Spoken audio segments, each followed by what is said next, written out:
Assalamualaikum warahmatullahi wabarakatuh. Perkenalkan, nama saya Zairita Nur dari Program Studi Pendidikan Agama Islam Institut Agama Islam Negeri Samarinda. Saya akan mempresentasikan materi dalam mata kuliah Ilmu Alam Dasar yang berjudul Peradaban. Hakikat peradaban. Peradaban memiliki berbagai arti dalam kaitan dengan masyarakat dan manusia.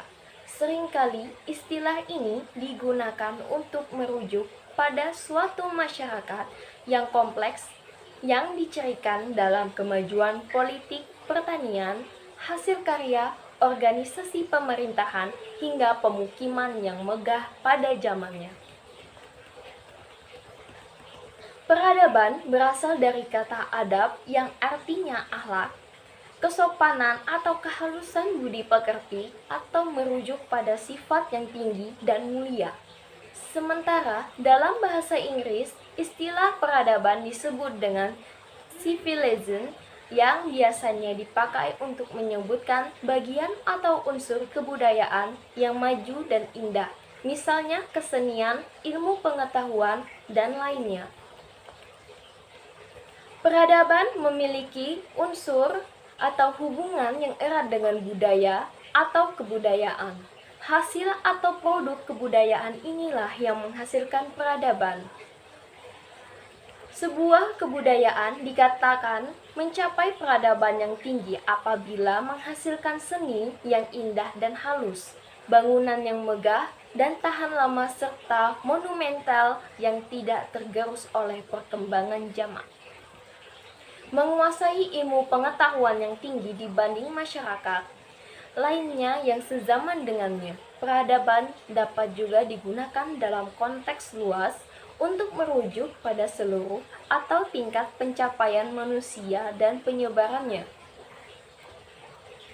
Istilah peradaban sendiri sebenarnya tidak bisa digunakan sebagai sebuah upaya manusia untuk memakmurkan dirinya dalam kehidupannya, maka dalam sebuah peradaban pasti tidak akan dilepaskan dari 3 faktor yang menjadi tonggak berdirinya sebuah peradaban. Ketiga faktor tersebut adalah sistem pemerintahan, sistem ekonomi, dan ilmu pengetahuan. Jika ketiga faktor ini telah dimiliki oleh semua masyarakat yang bersangkutan, dapat dikatakan memiliki peradaban yang tinggi. Konsep peradaban tidak lain berkembangan kebudayaan yang adalah telah mencapai tingkat tertentu yang tercermin dalam tingkat intelektual, keindahan teknologi, dan spiritual yang terlihat pada masyarakat. Materi selanjutnya adalah manusia sebagai makhluk beradab dan masyarakat adab. Manusia adalah makhluk yang beradab sehingga mampu menciptakan peradaban. Peradaban sebagai produk yang bernilai tinggi, halus, indah, dan maju menunjukkan bahwa manusia adalah makhluk yang memiliki kecerdasan yang tidak dimiliki oleh makhluk lainnya. Akan tetapi, yang perlu diingat adalah bahwa peradaban tidak hanya merujuk pada hasil-hasil kebudayaan manusia yang sifatnya fisik, seperti barang, bangunan, benda-benda, atau yang lainnya, tetapi juga merujuk pada wujud, gagasan, ide, dan perilaku manusia yang tinggi, halus, dan maju. Manusia sebagai makhluk beradab juga memiliki pengertian bahwa pribadi manusia itu memiliki potensi untuk berlaku sopan, berakhlak, dan berbudi pekerti luhur. Manusia yang beradab mampu menyeimbangkan antara cipta, rasa, dan krasa untuk berbuat suatu kebaikan. Sebaliknya juga, manusia yang tidak beradab adalah orang yang perilakunya tidak sopan, tidak berakhlak, dan tidak memiliki budi pekerti luhur. Artinya, jika manusia tidak mampu menyeimbangkan antara cipta, rasa, dan krasa, maka manusia tidak bisa jatuh dalam perilaku kebiadaban karena cenderung akan berbuat tidak sopan, kasar, emosional, dan sebagainya. Masyarakat adab pada dasarnya merupakan keinginan yang tulus dari manusia sebagai makhluk beradab. Di Indonesia, masyarakat adab populer disebut dengan masyarakat madani. Menurut Kamus Besar Bahasa Indonesia pada tahun 2003, masyarakat madani adalah masyarakat yang menjunjung tinggi nilai-nilai, norma, dan hukum yang ditopang oleh penguasa teknologi yang beradab, iman, dan ilmu.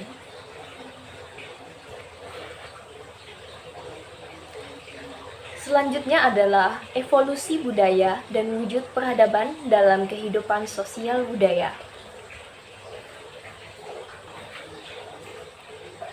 Evolusi budaya dan wujud peradaban, yaitu kehidupan sosial budaya ini berlangsung sesuai dengan perkembangan budidaya atau akal pikiran manusia dalam menghadapi tantangan hidup dari waktu ke waktu.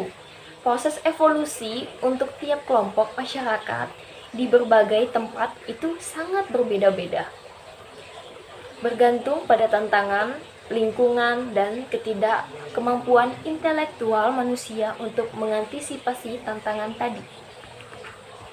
Masa dalam kehidupan manusia dapat kita dibagi jadi dua, yaitu prasejarah dan sejarah.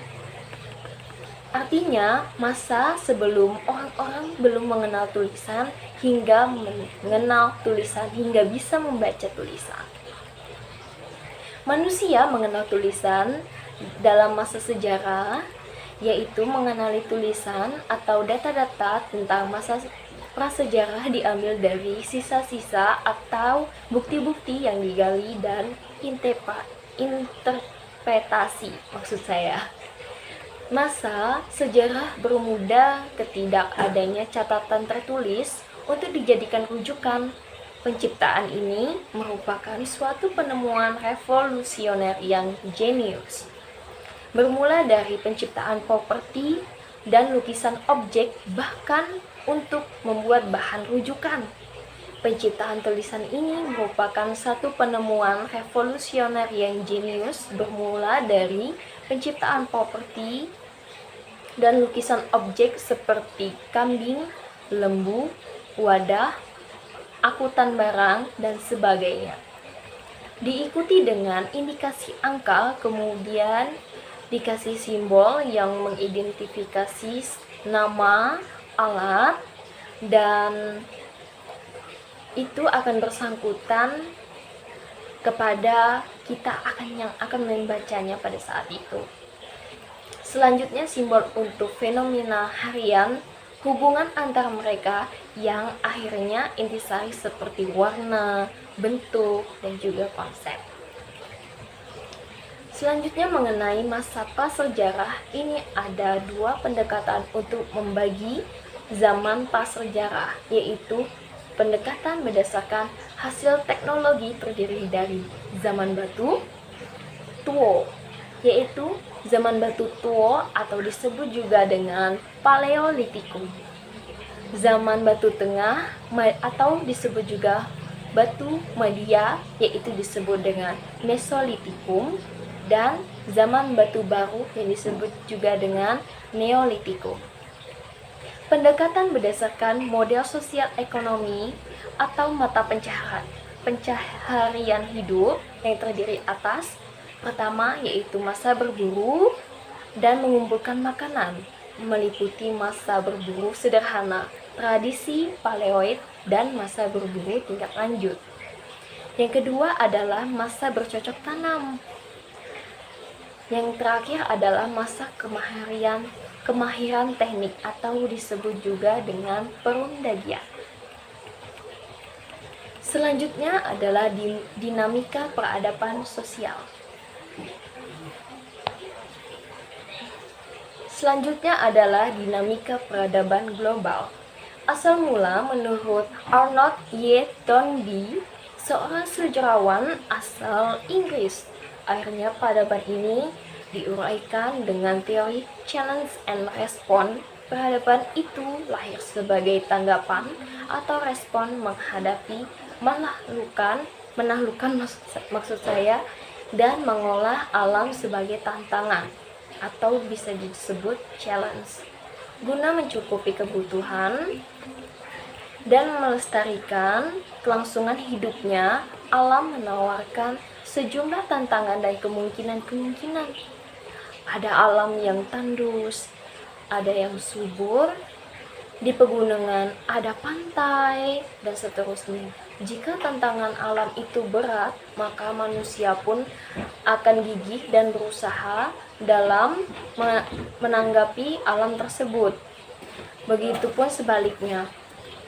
Contoh bangsa Jepang yang terkenal dengan keuletannya, gigih dan bekerja keras.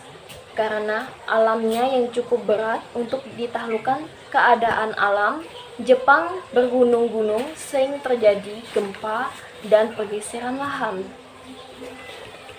Teknologi mahir dan dikembangkan oleh manusia dan ilmu untuk menguasai pemanfaatan di lingkungan sehingga kebutuhan dapat terpenuhi. Penerapan teknologi itu bertujuan untuk memudahkan kerja manusia agar meningkatkan efisiensi dan produktivitasnya. Dan ini yang terakhir, problematika peradaban, atau yang disebut juga dengan masalah-masalah dalam menghadapi peradaban yang ada di muka bumi ini. Semakin berkembangnya teknologi, terutama pada teknologi komunikasi, membuat cakrawala atau ilmu pengetahuan pada masyarakat semakin terbuka luas. Teknologi yang seharusnya menjadi penunjang manusia untuk mengembangkan potensi yang dimilikinya, malah menjadi pengganggu dalam kehidupan manusia, yang justru membelenggu perilaku dan gaya hidup manusia itu sendiri. Dengan semakin cepatnya kemajuan teknologi itu dan ditopang oleh sistem sosial yang kuat, membuat teknologi menjadi pengaruh bagi manusia, yang berakibat bagi orang-orang yang punya kemampuan teknologinya itu menjadi ketergantungan dan hanya mampu bereaksi terhadap dampak yang ditimbulkan dalam kemajuan teknologi. Dampak dari mudahnya akses informasi ini adalah masuknya kebudayaan luar yang selama ini tidak diketahui masyarakat, yang membuat pergeseran norma di masyarakat, menyebabkan terjadinya kompromisme sosial yang membuat hal-hal baru yang masuk dalam masyarakat karena perubahan norma.